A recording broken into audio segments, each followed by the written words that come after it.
खैर मकदम है आप सभी का प्राइम डिबेट में। आपके साथ मैं हूं समीर अब्बास। पहले दिल्ली में राह चलते गाड़ी छू भर जाने से कांवड़िए इतने नाराज हुए कि गाड़ी को लाठी डंडों से तोड़ने के बाद उसके एक एक पुर्जे अलग कर दिए। किसी भी सिविलाइज सोसाइटी के लोगों के लिए ये तस्वीरें खौफ पैदा करने वाली थी कि अगर रास्ते पर निकले और कांवड़ियों से गाड़ी की हल्की सी भी टक्कर हो गई तो अंजाम क्या हो सकता है। फिर यूपी के मेरठ में हेलीकॉप्टर पर बैठकर पुलिस के आला अफसरों का कांवड़ियों के रास्तों पर फूल बरसाना, और बाद में मेरठ से ही सटे बुलंदशहर में कांवड़ियों का पुलिस की डायल 100 वैन पर ही ऐसा हमला कि पुलिस तक को भागना पड़ जाए। एक के बाद एक इन घटनाओं ने हमारे लिए कुछ अहम सवाल उठा दिए जिनके जवाब आज हम ढूंढने की कोशिश करेंगे। बेशक कुछ कांवड़ियों की गुंडागर्दी की वजह से सभी की भक्ति को कटघरे में खड़ा करना बड़ी नाइंसाफी होगी और ऐसा कोई कर भी नहीं रहा। पर सवाल यह है कि इस मुल्क से मोहब्बत है तो किसी भी तरह की हिंसा का विरोध हमें बेधड़क करना होगा। आखिर हुड़दंगियों की हिंसा को ढकने के लिए क्यों दी जाए धर्म की, मजहब की चादर, और कांवड़ियों के भेष में हुड़दंगी धर्म की आखिर कैसी तस्वीर पेश कर रहे हैं। आज इसी पर होगी बात अपने तमाम खास मेहमानों से, लेकिन पहले ये रिपोर्ट। कांवड़ियों का कोहराम, बेबस पुलिस, बेखौफ कांवड़िए। क्या ऐसे होते हैं कांवड़िए? शबे बारात में भी नजर आती है कुछ ऐसी ही तस्वीरें। कांवड़ियों के भेष में गुंडागर्दी, आखिर मजहब की ये कैसी तस्वीर? सियासत में जब मजहब का जहर मिलता है तो तैयार होने वाला हर घूंट मजीद तल्ख हो जाता है और सियासत इस तल्ख घूंट का इस्तेमाल अपनी मुखालिफ जमात के लिए करती है। यूपी में कांवड़ यात्रा यूं तो हर साल निकलती है, लेकिन इस साल कांवड़ यात्रा में डीजे बजाने की इजाजत, कांवड़ियों पर आसमान से फूल बरसाने की हिदायत किसी सियासी स्टंट से कम हरगिज नहीं। लेकिन कांवड़िए सीएम की इस पहल से बेहद खुश नजर आ रहे हैं और बेखौफ भी। पिछली अखिलेश हुकूमत ने कांवड़ियों को खुश करने के लिए ऐसा कुछ नहीं किया था। कांवड़ियों ने कानून को बालाए ताक रखते हुए सड़कों पर गुंडागर्दी की। कांवड़ियों के कोहराम के बीच यूपी पुलिस बेबस बनी रही। यूपी के बुलंदशहर में कांवड़ियों ने पुलिस पर ही हमला कर दिया। पुलिस की गाड़ी में तोड़फोड़ की। फूल बरसाने वाली पुलिस पर कांवड़ियों ने लाठी और डंडे बरसा दिए।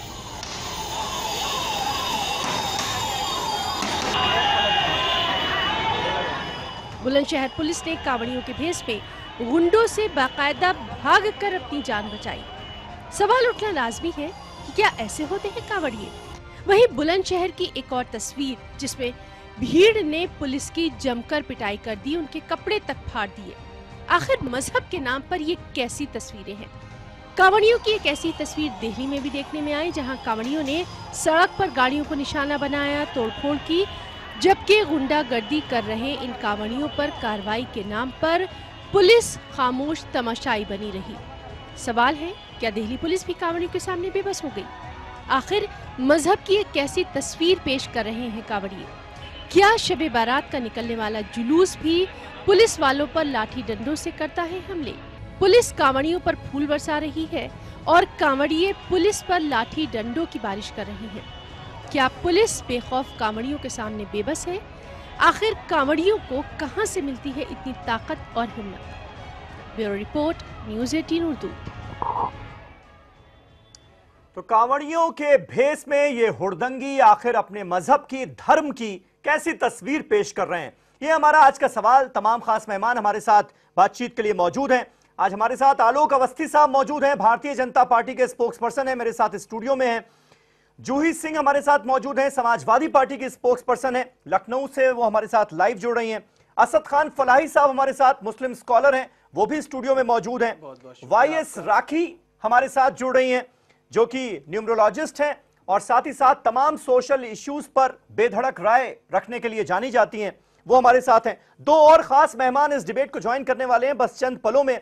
एचएस रावत साहब हिंदू धर्म गुरु हैं और स्वामी चक्रपाणी महाराज जो कि ऑल इंडिया हिंदू महासभा के अध्यक्ष हैं, वो भी हमारे साथ इस डिबेट का हिस्सा होंगे।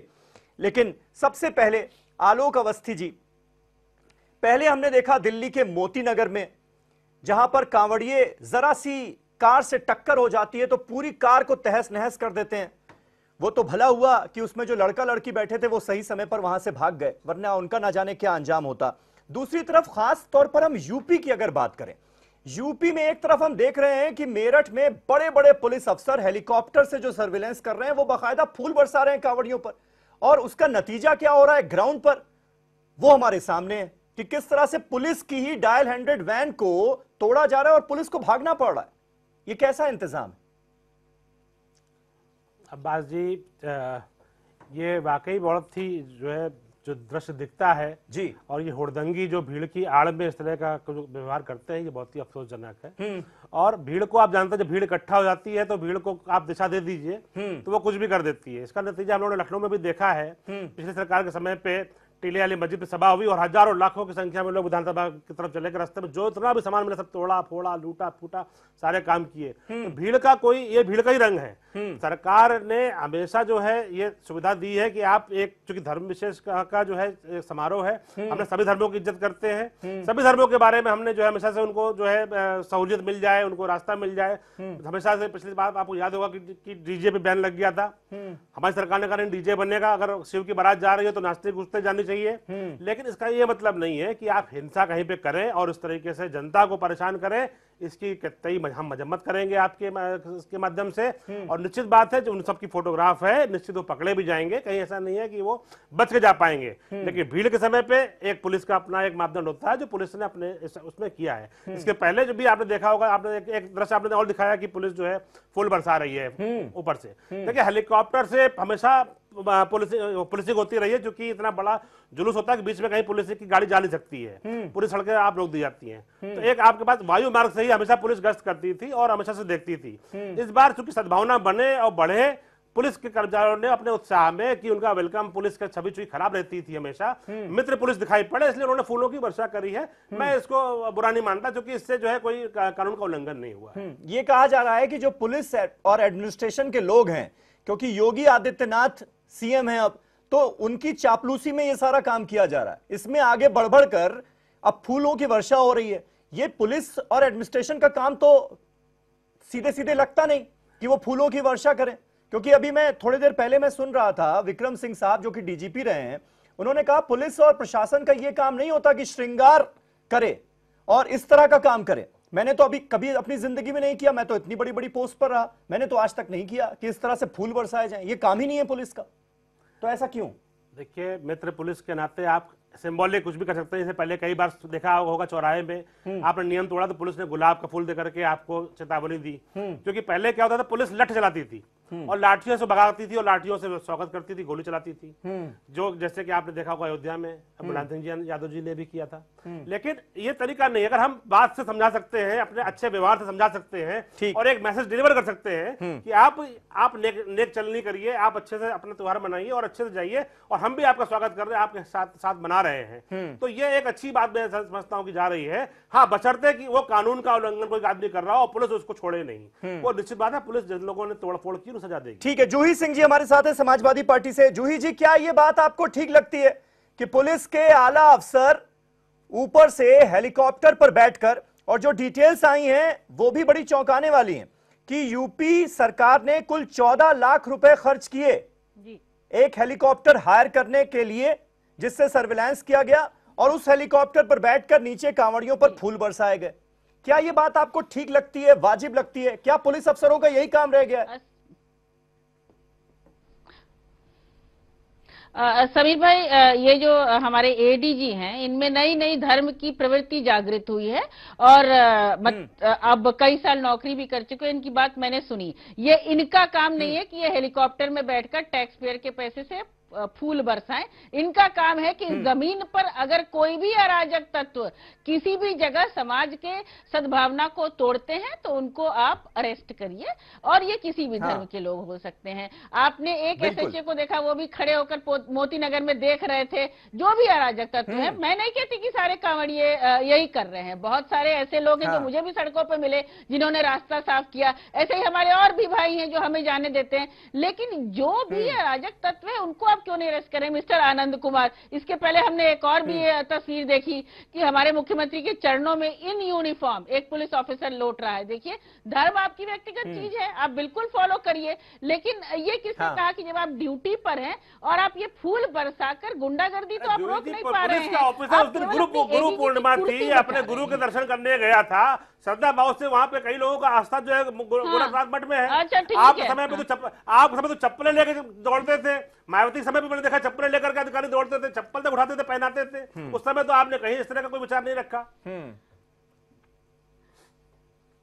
सर, उस समय भी हम कहते थे, और मैं शायद आपकी तरह अभी अपने राजनीतिक बंधनों से इतना बंधी नहीं हूं कि मैं सच को सच और गलत को गलत न कह सकूं। मैं सच को सच ही कहती हूं, और कोई भी पुलिस ऑफिसर, कोई भी आईएएस ऑफिसर अगर किसी मुख्यमंत्री को चप्पल पहना रहा है तो वो चमचागिरी में पहना रहा है, वो अपनी पोस्टिंग बचाने के लिए पहना रहा है, और उसको अपनी सर्विस में होने लायक भी नहीं है। ऐसे कई और भी अफसर हैं जिन्होंने बिल्कुल लॉ एंड ऑर्डर मेंटेन किया। चक्रपाणी महाराज हमारे साथ जुड़ गए, हिंदू महासभा के अध्यक्ष हैं। चक्रपाणी महाराज, मेरा सवाल बस ये है कि हुड़दंगियों की हिंसा को ढकने के लिए उन्हें धर्म की, मजहब की चादर क्यों दी जाए? क्योंकि आमतौर पर हम यही देखते हैं, कोई भी जलसा, कोई भी जुलूस, कोई भी भीड़ अगर धर्म से उसका नाता हो गया तो फिर वो कुछ भी करे, कानून के हाथ जो है वो बहुत छोटे नजर आने लगते हैं, पुलिस और एडमिनिस्ट्रेशन के लोग मजबूर नजर आने लगते हैं। ऐसा क्यों?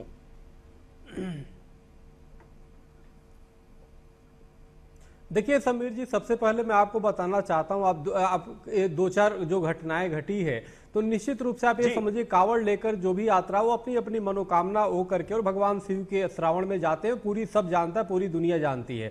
सवाल इस बात का कि जब जाते हैं उसमें कहीं ना कहीं उनको ठोकर लग जाता है या जल गिर जाता है तो उनको लगता है कि हमारा इतनी तपस्या, हमारा वो कर दिया गया, इतने दूर से जल लाए और हमारा अवरोध उत्पन्न कर दिया, कहीं ना कहीं यातायात की उसमें कमी हो। इसमें सरकार की सबसे ज्यादा कमी हो। जब सरकार जानती है कि लाखों कांवड़िए हर साल निकलते हैं और जाते हैं भगवान शिव के जल चढ़ाने के लिए, तो सरकार व्यवस्था क्यों नहीं करती है? हर साल इस तरह की घटनाएं घटती है। निश्चित रूप से कि भगवान शिव देखो स्वयं विष पीते हैं, दूसरे को अमृत देने का काम करते हैं, और स्वयं भगवान शिव समन्वय के प्रतीक है। आप शिव परिवार में देखो तो अनेक भिन्नताएं हैं, उसमें भगवान शिव के गले में सर्प है, आप ये देखो गणेश जी के सवारी चूहा है, कार्तिकेय जी की सवारी जो है मोर है, दोनों एक दूसरे के विपरीत है। मां दुर्गा की सवारी क्या है? शेर है। तो कहने का मेरा, वहां पे नंदी है, एक दूसरे के पूरक सभी एक साथ रहते हैं। तो निश्चित रूप से अगर कहीं ठोकर लग जाए या किसी कांवड़ियों के साथ अगर जो कुछ हो जाता है, कोई ऐसी छोटी मोटी, तो हमें लगता है कांवड़ियों को भी इस चीज को पीना चाहिए, और हमें लगता है कि जैसे भगवान शिव ने विष पिया उस तरह से थोड़ी सी अपनी धैर्यता को दिखाना चाहिए। लेकिन निश्चित रूप से इस पे पूरी अगर जो कहीं देखा जाए तो सरकार की कमी है, व्यवस्था की कमी है, जिसके वजह से इस तरह की घटनाएं बार बार आती है, जो बहुत ही दुर्भाग्यपूर्ण है।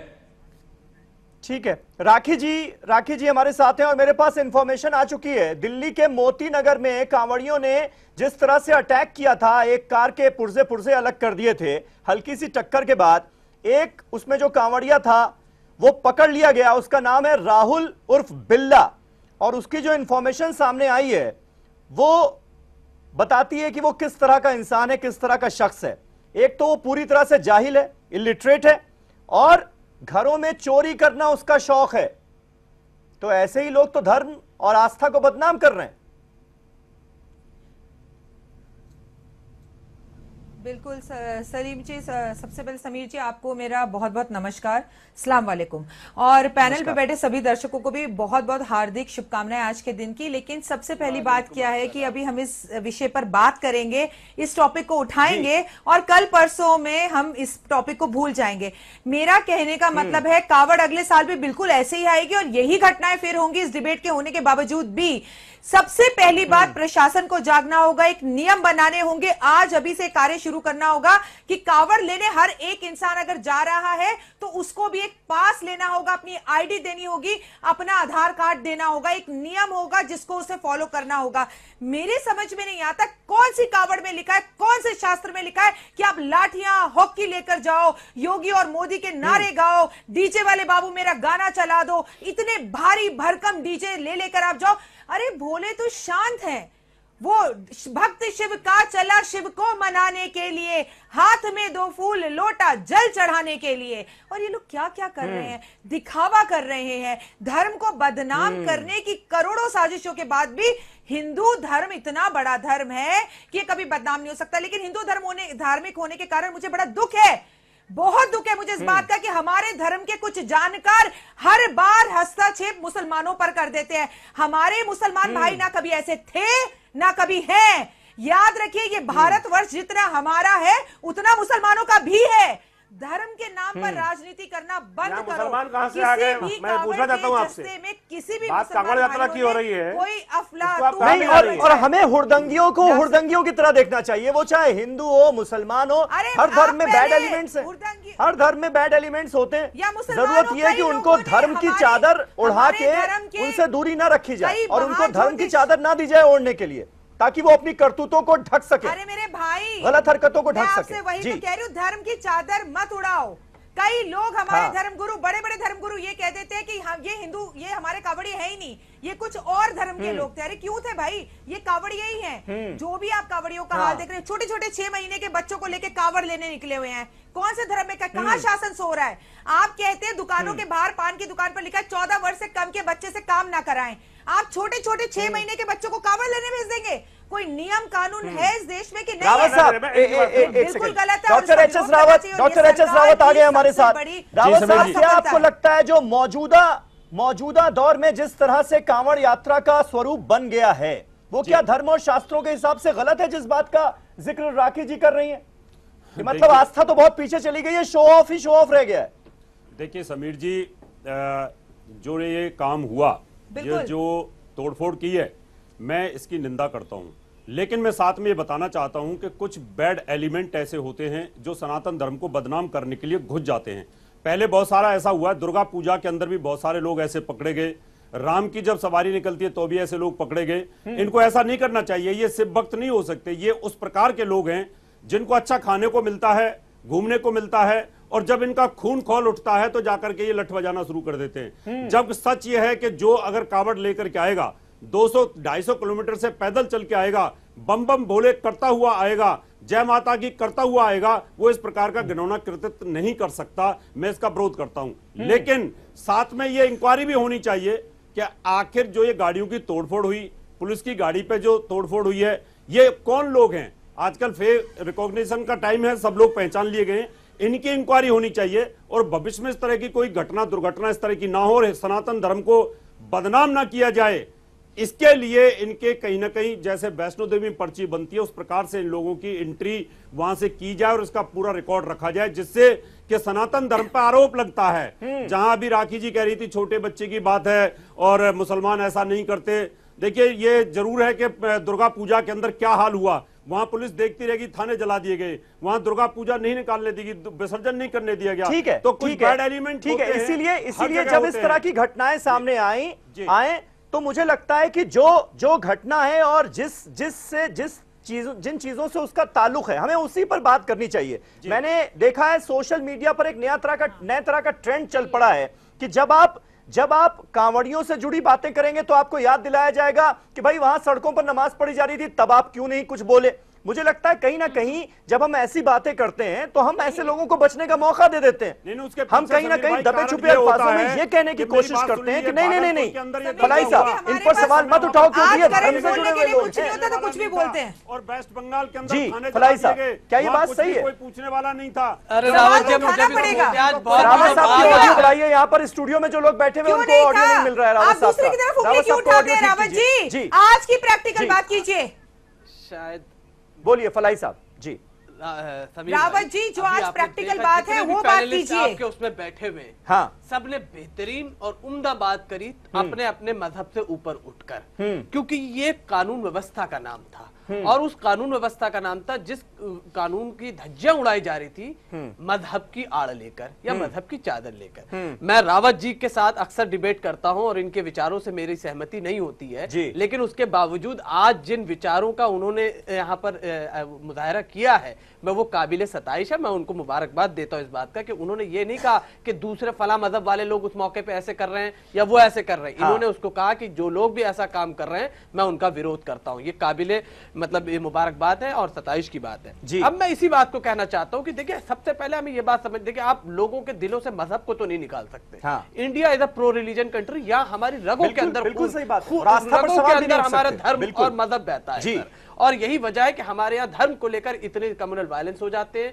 इतनी ज्यादा ये कानून की धज्जियां उड़ जाती हैं। इन तमाम चीजों के बावजूद एक यहाँ जो मौका है जो पुलिस की गाड़ी के को उड़ा दिया, कल एक मोती नगर में जो आपने देखा कैसे i10 कार को तोड़ दिया गया, ये जो एक मानसिकता बन गई है भीड़ की, ये मैं कांवड़ियों के पस मंजर में नहीं कह रहा हूं, उनके संदर्भ में ये बात नहीं कह रहा हूं, मैं ये कह रहा हूं कि जहां कहीं भी 50, 60 और 100 लोग हो जाते हैं जमा, तो फिर उनकी मानसिकता ये हो जाती है कि अब हम सबसे ऊपर हैं, अब हम कानून से ऊपर हैं, अब ना तो कानून हमारा कोई बिगाड़ सकता और ना ये चंद लोग हमारे कोई बिगाड़, अब हम जो चाहेंगे वही होगा। और ये चाहे गांव में चले जाएं, रिमोट एरियाज में चले जाएं, अर्बन एरियाज में चले जाएं या आप सब मेट्रो सिटीज में चले जाएं, जो मॉब लिंचिंग भी हो रही है वो ये इसी चीज का नतीजा है कि लोग जमा हो गए, अब उनके दिल में जो दिल चाहता वो करे, पुलिस खामोशी से तमाशाबीन बन जाती है। अभी आपने एक जो बिल्ला नाम के शख्स की पूरी बयान किया, मैं इसको रिलेट करना चाहूंगा मोदी जी के स्टेटमेंट से।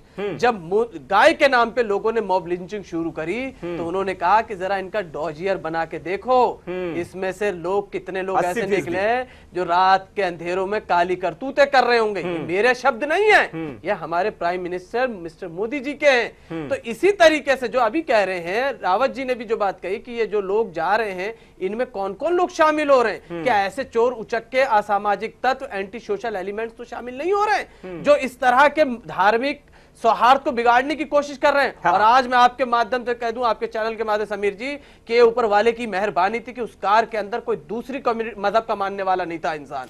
अगर उसको उस कार के अंदर कोई दूसरे मजहब का मानने वाला होता यानी माइनॉरिटी से होता तो 100% मैं इस बात को कह सकता हूं कि कम्युनल राइट्स होने के पूरे चांसेस थे, या वो आदमी ही मारा जाता, जो ड्राइव कर रहा होता वो आदमी मारा जाता, वो नहीं बच सकता था। लेकिन ये खुशकिस्मती रही कि वो सेम धर्म के लोग थे और वो लोग किसी तरह बच गए, ये भी ऊपर वाले की मेहरबानी रही। आलोक अवस्थी साहब, लेकिन ये कहा जा रहा है कि जब से यूपी में बीजेपी की सरकार आई है और योगी आदित्यनाथ सीएम बने हैं यूपी के, तब से हौसले कुछ ज्यादा ही बुलंद हैं कांवड़ियों के।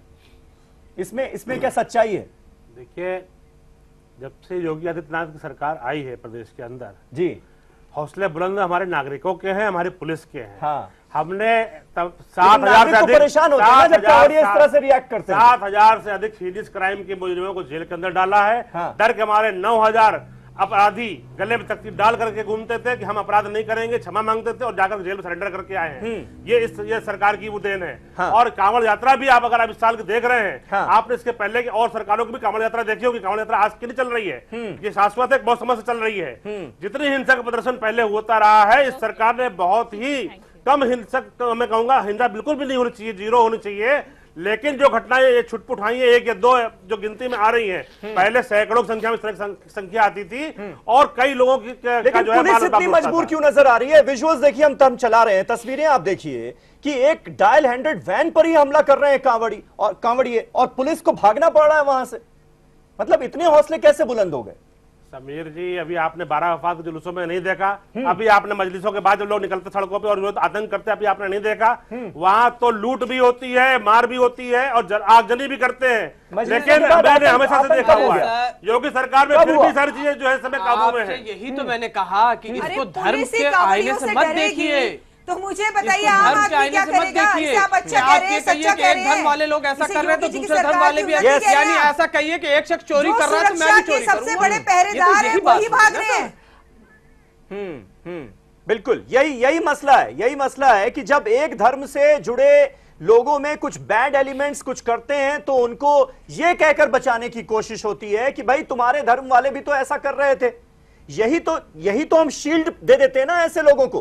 चक्रपाणी महाराज, सियासत इसका में भी जवाब होता मैं है। आपसे लूंगा। एक समीर छोटा सा ब्रेक ले रहे हैं। समीर भाई, वो तो सियासत दरअसल में भी दिक्कत होता है। इसलिए भी हो रही है क्या, क्योंकि आस्था से जुड़ा हुआ ये मामला है, आस्था की यात्रा मानी जाती है, लेकिन ये इसमें सियासत भी कहीं ना कहीं इन्वॉल्व हो गई है, सियासी यात्रा भी होती जा रही है ये क्या, इस पर भी बात होगी। एक छोटा सा ब्रेक ले रहे हैं, फौरन हो रहे हैं हाजिर, कहीं ना जाइएगा।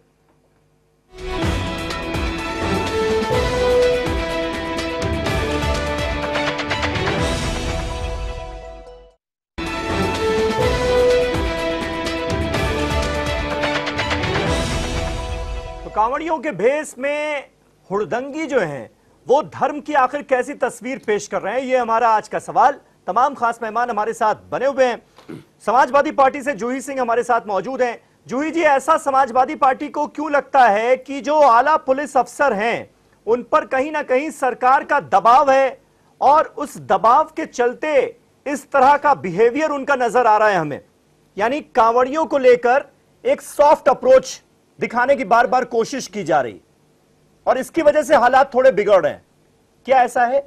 समीर जी, वो तो समीर भाई जो चित्र आपने दिखाए उसमें ये साफ जाहिर है कि पुलिस अफसर खड़े हुए हैं और मारपीट चल रही है।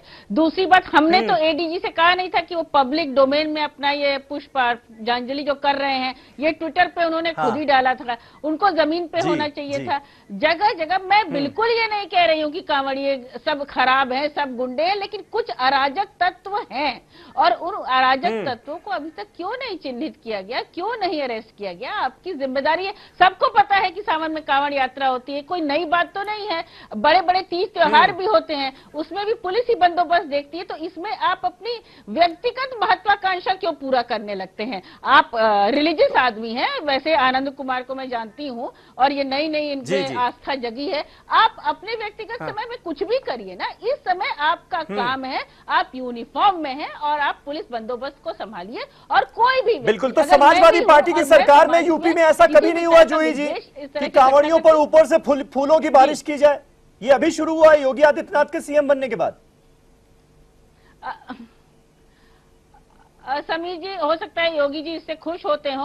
हम अगर हमारी सरकार में ऐसा होता है तो दुखी भी होते थे और जिम्मेदारी भी लेते थे। आज योगी जी को जिम्मेदारी लेनी चाहिए कि ये मेरे राज्य में कानून व्यवस्था ध्वस्त है, लेकिन ना वो देवरिया की जिम्मेदारी लेते हैं, ना इस तरह के बातों की जिम्मेदारी लेते हैं। आपने अभी खुद कच्चा चिट्ठा बताया, तो इससे वास्तव में जो कांवड़िया हैं, जो श्रद्धा से जा रहे हैं, शांति से जा रहे हैं, उनका नाम भी बदनाम होता है और सरकार इसके लिए जिम्मेदार है, क्योंकि आप ऐसे लोगों को चिन्हित करके तुरंत एक्शन नहीं ले रहे, क्योंकि आपको अपनी पोस्टिंग चाहिए। इसमें मैं ये भी नहीं कहती हूँ कि योगी जी ने आपको फोन करके कहा, इसमें सरासर सरकार और सरासर अफसरों की गलती है, क्योंकि आपको तनख्वाह तो मिलती है ना, क्या कर लेगा कोई चीफ मिनिस्टर आपका? कम से कम कुछ तो अपनी जिम्मेदारी को समझिए और अपनी सर्विस की लाज रखिए। जी आलोक जी इसका जवाब दीजिए। यानी कहीं ना कहीं एक तरह की पोलराइजेशन पॉलिटिक्स इसमें भी हावी हो गई, इसीलिए ये नतीजा हमें देखने को मिल रहा है। देखिए, सीधी सीधी बात का अंतर है कि जूही जी ने साफ साफ कह दिया कि हमारी सरकार में हम इस तरह की चीजें नहीं करते थे। हाँ।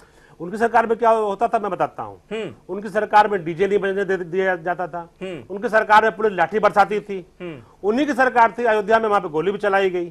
तो वो उनकी सरकार कैसे जो है एक धर्म विशेष को खुश करने के लिए, एक धर्म विशेष को खुश करने के लिए हमेशा जो समाजवादी पार्टी जो सरकार ने इस तरह की हरकतें करी है। हमने तो कभी नहीं कहा कि जो है, लेकिन ये डीजे तेज आवाज में गाना बजाना, डीजे बजाना, ये क्या आस्था का हिस्सा हो सकता है? क्या इस तरह की हुड़दंग कभी आस्था का हिस्सा हो सकती है क्या? देखिए, जो कांवड़ यात्रा एक सांकेतिक जो भी होती है, पूजा होती है, तो उत्साह का प्रदर्शन होता है। शंकर जी की बारात में जिस तरह का उत्साह प्रदर्शन होता था, उसी तरह की एक यात्रा ये निकलती है कि लोग अपना घर छोड़ करके, मेहनत कर करके, बच्चों के साथ भी जाते हैं, औरतें भी जाती हैं, आदमी भी जाते हैं, हर तरह के लोग इसमें कांवड़ में जाते हैं और अपने जाकर के वो जो है इसमें अपने श्रद्धा अर्पण करते हैं। लेकिन इस सरकार ने कांवड़ यात्रियों के सुविधाओं के लिए पानी की व्यवस्था की, रुकने की व्यवस्था करी, उनके खाने की भी व्यवस्था करी। हम धर्म को बांट करके नहीं देखते। जैसे हम हज यात्रियों के लिए उनकी धार्मिक यात्रा को प्रबंध करते हैं, वैसे ही हम कांवड़ यात्रा के लिए जो है अपने धर्म के उनके लोगों को भी हम प्रमोट कर रहे हैं। तो हमारी जो सबसे बड़ी जो चिंता का विषय है कि अराजक तत्वों को इस भीड़ में से चिन्हित करके सजा दिलाना, ये हमारा सबसे बड़ा लक्ष्य है। और हम उन अराजक तत्वों को जरूर पकड़ेंगे, वो सब कैमरे की नजर में है पर लाठी और चार्ज इस हुआ, बार उस पर बहुत नहीं मुंह मुट्ठी खुलेगा। भर ये मुंह लोगों ने जो खुलेगा इस बार कि जो है समाजवादी हरकत करी है, पार्टी की लेकिन वो भी सरकार नहीं में होनी क्या चाहिए। तो मैं ये हुआ? कहना चाहता कायर है हूँ और आप। सरकार का काम है लॉ एंड ऑर्डर की दूसरी ठीक है, जूही जी, एक कांवड़ एक यात्राओं एक को करके जो बराबर जूही जी बोल रही करते है, हैं। बराबर जूही जी बोल रही है। हाँ। आपका तो जूही जी आपके पार्टी का तो इतिहास बिल्कुल रहा बोलूंगी, है। आप गलत बात अभी बोलेंगे मुलायम तो सिंह जी का बोलूंगी। बयान भी आया है आपको कि सुनाई अयोध्या में नहीं दे 18 रहा है नहीं, हमने तो ना, 24 तो लोगों आप को गोलियों से कान मारा खोल था। कर सुन हमको लीजिए पता था हम कि और बीसीसी लोगों को पर गोलियों से दो मारते। लाठी चार्ज हुआ, पुलिस आप तो बहुत जो खाली थी। देखते लोग हैं ठीक धर्म है, विशेष के अपने जो शांतिपूर्ण प्रदर्शन अपनी पे पूजा आप पद्धति में लाठियां विश्वास करते बरसाते हैं, हैं। आप तो उनको गोली चलवाती है। लाठियां आप बरसाते आप हैं। ठीक ठीक ठीक यात्रियों में ठीक, लाठी हम मुद्दे चलवाती पर हैं। हम मुद्दे पर ही रहते हैं। ठीक है, उनके- ठीक है, अवस्थी जी, अवस्थी जी, ठीक है, ठीक है। हमारे चक्रपाणी सरकार महाराज, आप तो बिल्कुल ही चक्रपाणी महाराज, शर्मसार मुझे हो ये जाइए। समझाइए कि तेज आवाज में डीजे बजाना, हुड़दंग करना सड़क पर, ये कब से धर्म या आस्था का हिस्सा हो गया? क्या इसे माना जा सकता है क्या? किससे पूछा समीर जी? चक्रपाणी महाराज जी दोबारा बोलिए, आवाज नहीं आई बीच में। मैंने ये कहा तेज आवाज में बताइए, डीजे बोलिए। बजाना, जो ये यहाँ पर कहा जा रहा है पहले की सरकारों में इजाजत नहीं थी, अब हमने इजाजत दे दी, तो ये तेज आवाज में डीजे बजाना, हुड़दंग करना, ये आस्था और धर्म का हिस्सा कैसे हो गया?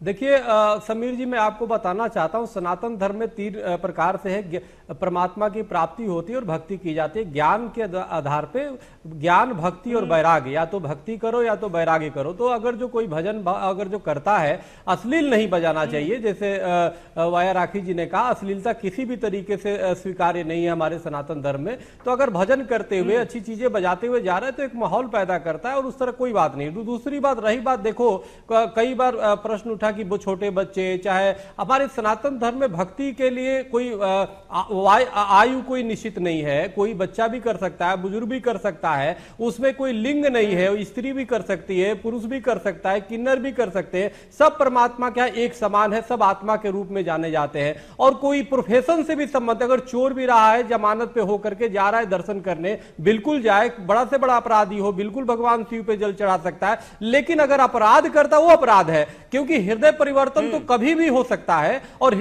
और परमात्मा क्या हमेशा स्वीकार्य है, धर्म में हमेशा स्वीकार्य है। लेकिन अगर जो जाके रास्ते पे पुनः उस चीज को करता है, अपराध करता है, बिल्कुल अपराध है और वो बहुत ही घृणित कार्य है, वो नहीं होना चाहिए। लेकिन कोई आयु और कोई लिंग उसमें अवरोध नहीं उत्पन्न करता, कोई उसका व्यवसाय है वो अवरोध नहीं उत्पन्न कर सकता। लेकिन भगवान शिव जिसने स्वयं विष पीने का काम किया, दूसरे को अमृत दिया, हमें लगता है जो भी भगवान शिव का सच्चा भक्त होगा वो दूसरे को हानि नहीं पहुंचा सकता है, बल्कि वो विष पीने का काम करेगा, थोड़ा बर्दाश्त करेगा और आगे बढ़ेगा। और देखो, जो अभी फूल माला, फूल चढ़ाने की बात है, कोई भी सरकार अगर फूल करती है तो स्वागत योग्य है। हम तो चाहते हैं अगर सनातन धर्म में जो भी धर्म के पथ पे चलता है उसका स्वागत होना चाहिए। अगर कोई वर्दी में भी कर रहा है तो हम तो बिल्कुल हिंदू महासभा की तरफ से स्वागत करेंगे। लेकिन कहीं ना कहीं अगर इस तरह की कैसे आइडेंटिफाई करेंगे, जो बैड एलिमेंट्स है उनको कैसे आइडेंटिफाई किया जाएगा? राखी जी, सवाल तो ये उठता है ना। हुड़दंगियों को बिल्कुल नहीं।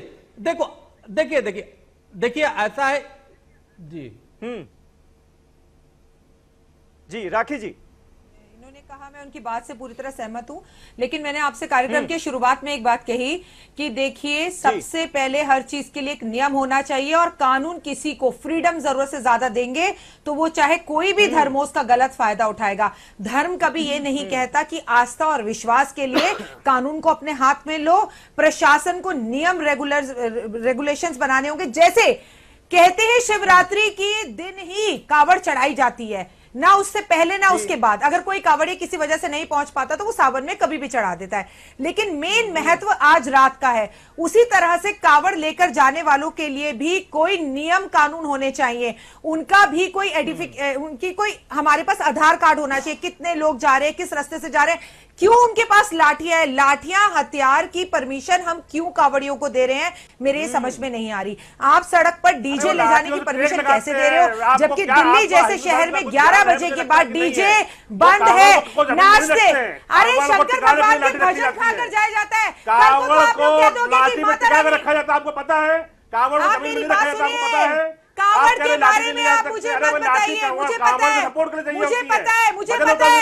आज इतनी सी कावड़ होती है, इतनी सी कावड़ होती है और उसको लाने के लिए बड़े बड़े ट्रक होते हैं। कैसे आप सही कहते हैं? ये आप ही की तो सबसे ज्यादा फेलियर है। आपकी सरकार फेलियर है, तभी आपको बुरा लगता है। आप सुनने नहीं देते। आप जैसे लोग धर्म के बीच में जो है ना राजनीति आप गलत चित्रण कर रही थी, सुधार आया आपको, आप अपनी बात कहिए, मैं आपकी बात को नहीं रोक रहा। और ये समझिए आप गलत, आप मुझे सुधारने की कोशिश मत कीजिए। आपने अगर शासन को सुधारा होता ना तो इतने हादसे होते ही नहीं। अगर आपने कांवड़ के लिए सुधारा हुआ है, क्राइम का ग्राफ नीचे गिर गया है, और जो है योगी राज में क्राइम क्रिमिनल इस समय पलायन करके आप रहने दीजिए। आपका प्रशासन फूलों की बाहर कर रहा है, फूल बाहर 14 लाख रुपए लगाकर फूल डालना। यहाँ देश पहले भी हेलीकॉप्टर से होता था, हेलीकॉप्टर का किराया सरकार के खाते से जाता है। पहले वो लाठियां बरसाते थे। फूलों की बारिश गलत है राखी जी आपके हिसाब से? आपके हिसाब से पुलिस वालों को इस तरह से फूलों की बारिश नहीं करनी चाहिए, मानती हैं आप? आप नेशनल चैनल पे बैठ के बोले कि आप इसे सही कहते हैं, आप गलत करें। फूलों की हाँ जी, मैं फूलों की बारिश का विरोध करती हूँ, गलत कहती हूँ इसे। देश में घास खा खा के लोग घास की रोटियां खा के जी रहे हैं। ऐसे में आपकी बात का तो रावत जी या चक्रपाणी जी बेहतर जवाब दे पाएंगे, क्योंकि मैं तो अपनी बात की बारिश कर रही है। नहीं, एक गलत बात है। फूलों की नहीं, देखिए फूलों की बारिश होना चाहिए। फूलों की बारिश धर्म के पथ पे जो जा रहा है, देखिए फूलों की बारिश होना अच्छी बात है।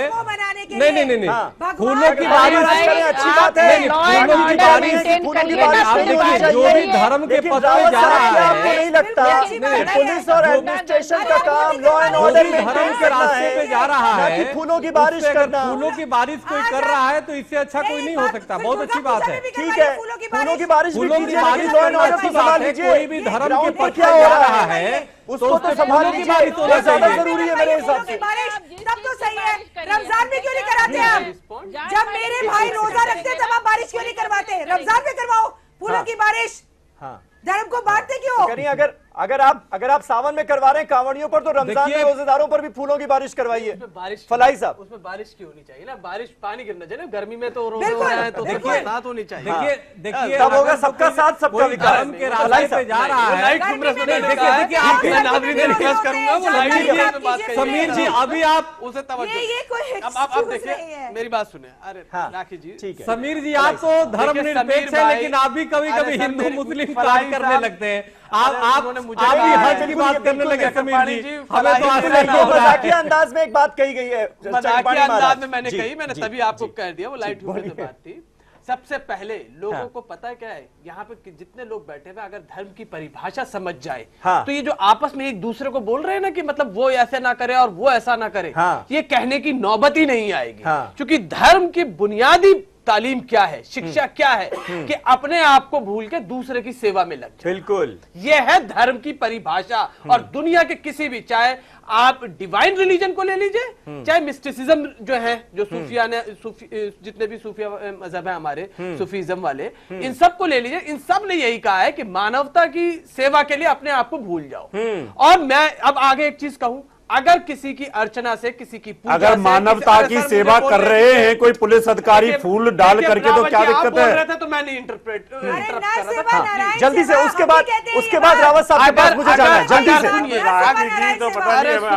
आपको मेरी बात तो देखिए, हमारे अंदर मजहब सहनशीलता सिखाता है कि आप दूसरे की बात को सुनना ही नहीं, बर्दाश्त करना भी सीखें। फलाई साहब, आपकी बात को मैं आगे बढ़ाता हूँ। सुनिए मेरी बात। आपने ये कहा है कि मजहब ये कहता है कि दूसरों की भलाई करना ही मानवता है। अगर पुलिस के अधिकारी अगर फूल बरसा रहे हैं, मानव में जो भक्ति में जो लीन है, तो उसमें क्या उन्होंने बुरा कर दिया? मैंने तो उसका विरोधी नहीं करा, मैंने तो उसका विरोधी नहीं करा। अब आप प्रिजुडाइज्ड ऑलरेडी, देखिए यही होता है प्रिजम्पशंस, कि हम पहले ही सोच के बैठे कि सामने वाला हमारा मुखालिफ है। मैंने बात, अब देखिए ऑन रिकॉर्ड है ये बात कि मैंने इस बात पे कुछ कहा ही नहीं। और रावत जी देखिए, ये होता है कि हम पहले ही बैठे कि सामने वाला तो मेरा विरोधी है, कुछ भी बोलेगा। मुझे लगता है इसमें हम एक बात क्यों नहीं हो पाते, किसी भी मजहब से जुड़ा कोई भी धार्मिक आयोजन हो और उसमें जो बैड एलिमेंट्स हैं उनके खिलाफ आवाज हम एक मत होकर क्यों ना उठाएं, चाहे वो किसी भी मजहब से ताल्लुक रखते हो। उसकी बात बता रहा हूँ। उसकी वजह यह है कि जब तक हम ये नहीं डिसाइड कर लेते, इस बात का फैसला नहीं कर ले कि मेरे मजहब के किसी भी त्योहार से या किसी भी चीज से, चाहे वो कांवड़ यात्रा हो, चाहे वो शबे बारात की रात में निकलने वाले लोग हो, बिल्कुल, अगर चाहे वो मेरी जुमे की नमाज हो, चाहे वो दुर्गा पूजा हो, चाहे वो छठ पूजा हो, नमाज पढ़ने का मामला हो, मैं और आप और रावत साहब भी बैठे थे, हमने उस पर भी डिबेट की थी। इसीलिए एक मजहब की बात नहीं कर रहा हूं, मैं इन तमाम मजहब को इंक्लूसिव लेके कह रहा हूं कि जब तक हम इस बात पे नहीं मुत्तफिक होंगे और सहमत होंगे हाँ। कि अगर मेरे मजहब के किसी भी त्योहार से दूसरे को तकलीफ पहुंच रही है हाँ। तो वो मजहब का त्योहार नहीं हो बिल्कुल, सकता। रावत साहब मजहब मानते हैं आप इसकी ये इजाजत बात नहीं देता। और हमने जब डिबेट मेरा- की है, मेरा उन मसलों पर भी हमने डिबेट की है, लेकिन साहब, लेकिन आपको लगता है रावत साहब दिक्कत तब होती है जब हम कांवड़ियों की गुंडागर्दी की बात करने लगे तो फिर आप याद दिलाएं कि अरे सड़कों पर नमाज भी तो पढ़ी जाती है, तब आप कुछ नहीं बोले। बिल्कुल, दिक्कत तब होती है। जब जलूस निकलता है ताजिए का तो क्या हाल होता है। हाँ। वहां आदमी खौफ से डरता है, गाड़ी नहीं निकाल सकता, वहां से उनको कोई हॉर्न नहीं दे सकता। यहाँ तो गाड़ी टच की है इन्होंने। लेकिन और अगर 3 करोड़ उसका डिस्कशन तो तब होगा ना जब ऐसी कोई वारदात होगी, ऐसी कोई घटना होगी। हम आज उसकी क्यों बात करें? यही तो मसला है ना, हम आज अगर उसकी बात कर रहे हैं तो ऐसे गुंडों को एक शील्ड करने की कोशिश कर रहे हैं। समीर जी राखी जी बोलिए जल्दी से। मैं एक बात कहना चाहूंगी। मैं ये कहना चाहूंगी कि कांवड़ियों को अगर कोई भी गाड़ी जरा सा टच कर जाती है तो वो उधंग करने पर, मारपीट करने पे बढ़ जाते हैं, लेकिन सड़कों पर बैठे मेरे मुसलमान भाई जब नमाज पढ़ते हैं तो किसी के साथ किसी तरह की कोई बदतमीजी नहीं करते। यह बात धर्म की नहीं है, बात सही और गलत की है। धर्म कोई भी हो, धर्म के प्रति मजाक उड़ाना वहां पर इसलिए सवाल उठता था कि रास्ता रुक जाता है, लोगों का रास्ता रुक जाता है। जी आपने जुलूस देखे हैं इनके धार्मिक जुलूसों में जब निकलते हैं ये। हमारे धर्म में तो लखनऊ से आता हूँ, बिलोंग करता हूँ, आपस में लड़ते हैं ये शिया सुन्नी में आपस में लड़ते हैं बात पे। पहले होता था, बहुत पहले हुआ था, लखनऊ में बहुत पहले हुआ आलोक अवस्थी से, अब नहीं होता।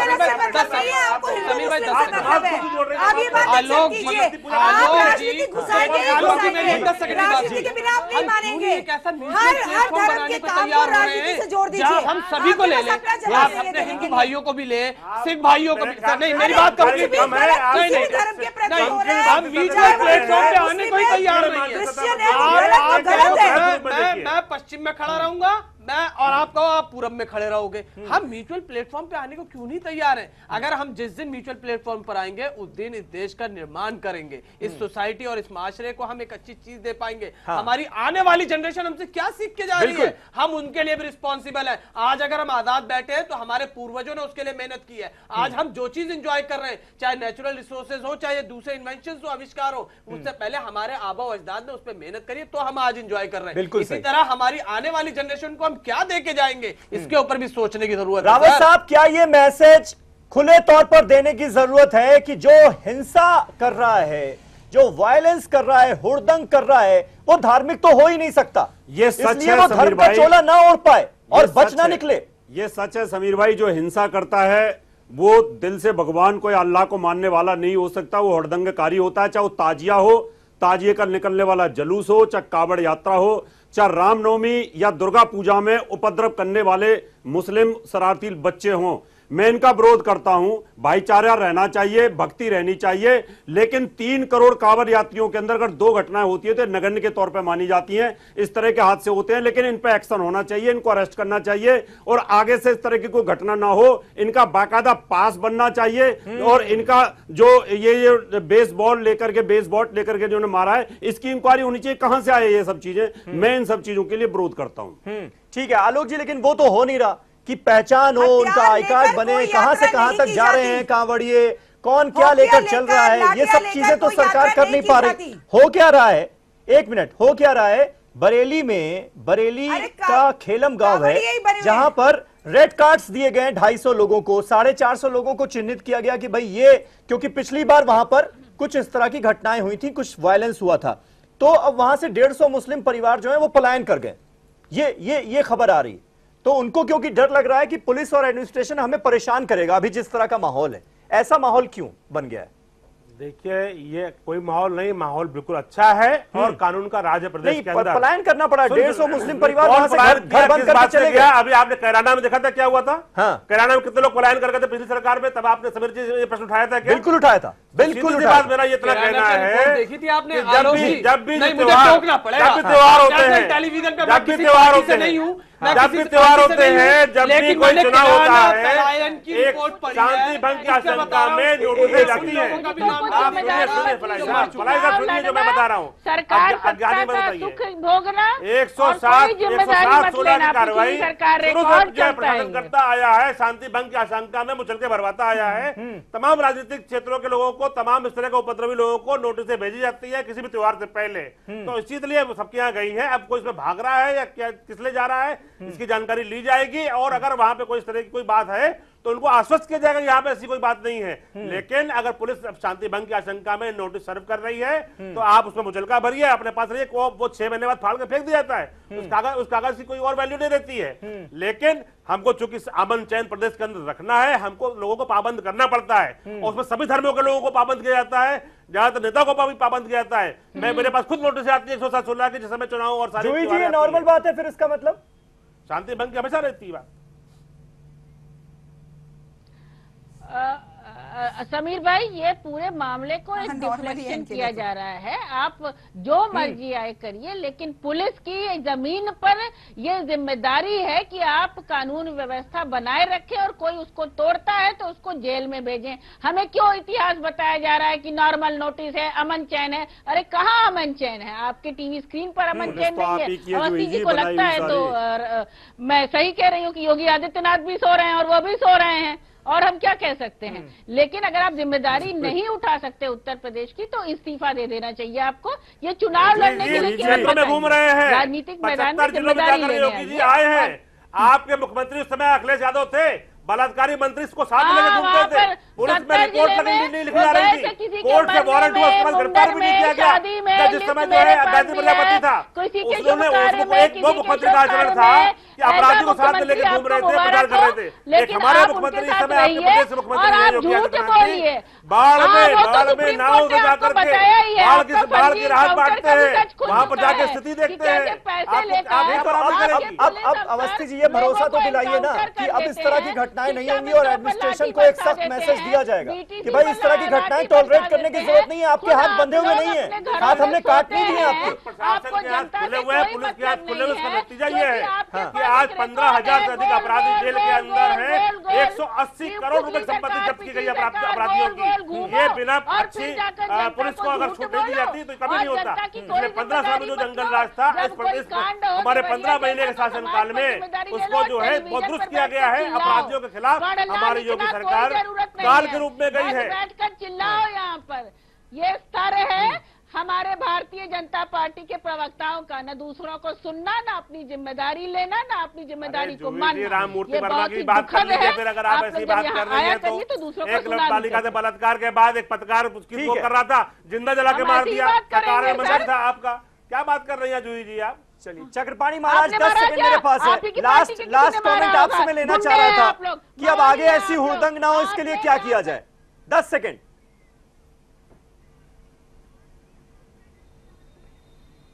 देखिए समीर जी जी बोलिए। समीर जी, हाँ क्या पूछ रहे हैं समीर जी? आवाज नहीं आई, एक बार और बोल दीजिए। आगे ऐसी क्या पूछ रहे थे, बोलिए। ऐसी तस्वीरें फिर ना देखने को मिले, इसके लिए क्या किया जाए?